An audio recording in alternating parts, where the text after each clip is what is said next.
Welcome back everyone. Let's go ahead and take a look at the Google Pixel 4 and see how this phone holds up in the middle of 2021. Now this phone came out not a super long time ago, but it's been almost 2 years. This thing came out in 2019. And overall, what I can tell you is that this phone is still pretty much worth it in so many different ways, but it isn't necessarily a better phone than even like the Pixel 4a that just came out. So if you want, I would probably recommend picking up the 4a more than the 4 in my opinion.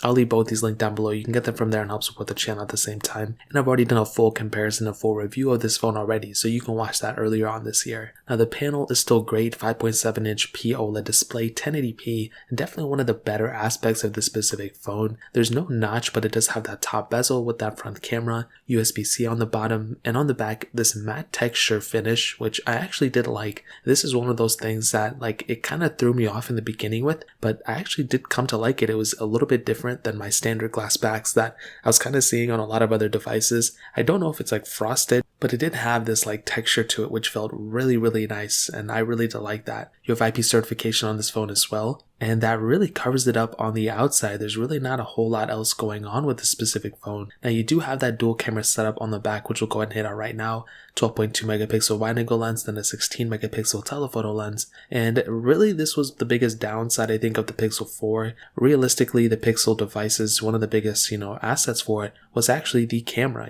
Having that really good camera on this phone was one of the biggest things going for it. Unfortunately, with this specific phone, it just kind of seemed like they kind of took a step back and they didn't increase it or improve it that much from the predecessor. They put a telephoto lens in here when they should have put an ultra-wide sensor, and there was no 4K 60 either, which really wasn't something really kind of made me upset. But that front camera, 8 megapixel sensor, and only 1080p at 30 on that front camera as well. This phone came out in 2019, the same time as the iPhone 11 and 11 Pro, and those phones had 4K 60 on the back and 4K 60 on the front. So I never really forgave Google for doing this. I think since then they have learned, but I feel like had they just improved that a little bit, they could have probably had a hit on their hands for sure. And this was a pretty expensive phone at the time as well. So in terms of that covers it up in a camera standpoint. Now the software standpoint is the best asset for this specific phone, and really the main reason why I would recommend anyone buying a Pixel phone is the stock Android software. Now luckily for us, this phone has increased in longevity, so you can go ahead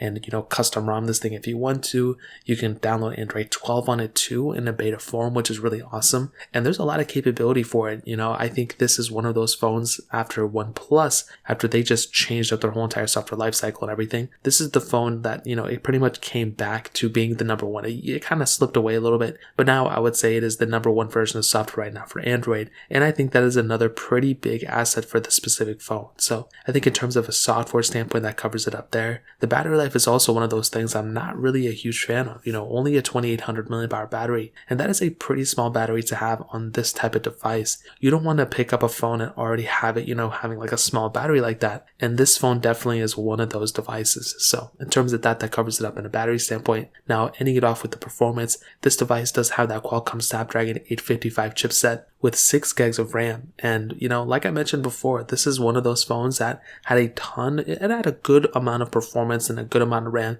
when it came out in 2019. Obviously in this day and age, we're starting to get to the point where 8 gigs of RAM is that base tier, the 8 gigs is what you need, but I think this is still a very good amount of performance to have on this type of phone. Now realistically, anything I've ever done with this phone has been perfectly fine, and I know I have no complaints about it, so I think that's completely good in my opinion. I will tell you though, I will, with the Pixel 4a and the Pixel 5, I do think those phones are better performing than this specific phone, which is weird because this thing has that proper full-on, Qualcomm chipset, not like the watered down one, but this is still a very good phone. I think it's a very good performing phone as well, so I have very little complaints about it, and I would still probably say the performance is an asset more than it's a con. So in terms of that covers it up there. And to kind of sum up this video and to answer the question, should you still go buy a Google Pixel 4 in 2021? Well, I'll tell you this, I think this one is still completely worth it for sure. I think it's a solid phone in so many different ways.